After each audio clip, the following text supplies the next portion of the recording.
mà hả con chán ចាដាមកចឹង trên này còn lá nữa này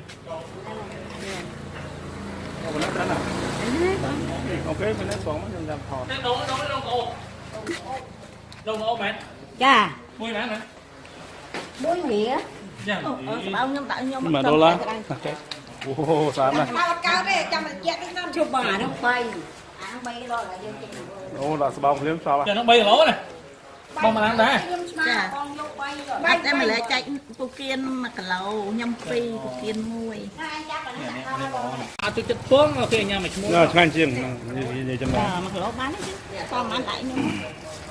ខ្ញុំដាក់ឲ្យដាក់ អា នេះ នេះ អត់ដាក់ អានេះ3គីឡូនេះ ដឹងខ្ញុំដឹងតែ2គីឡូ យ៉ាងម៉េច có đâu giá chăn chiên này mọi người ចាខ្ញុំនិយាយ 1 2 3 anh đã tới một số bằng tiết này អត់ទេអត់ស្គាល់ ê mình chưa anh đã chơi không vậy អានេះ2គីឡូ ចាអានេះក៏2ដែរ lăng mà tí này ចា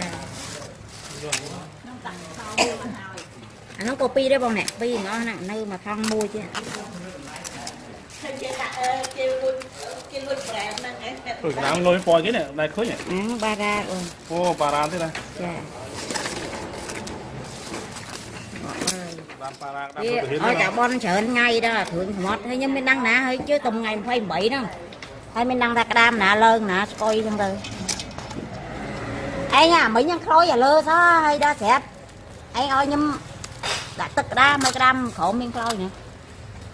tí lỗ đi ăn những tí này ណាក៏បានដែរដូចគ្នា lăng á nhỉ ចាដូចគ្នា lăng chi lăng máu pha phi phi tới ចា đấy là trời thì thế ស្ងោផ្សេងផ្សេងអត់អត់ទេដូចគ្នាចាដូចគ្នាថ្ងៃយកណាក៏បានដូចគ្នា này vô này phi kilo ạ អីគេបង លើកពុកគៀនដាក់លើនេះណា ដាក់ចូលនេះមកទីកែងវាយដាក់ចាក់ ចាហោខ្ញុំចឹងទៅ bắt miếng này miếng xây thong ấy mà cho đấy mà wow nice blue crabs in aquarium freshly boiled blue crabs nice ơi love it nice view here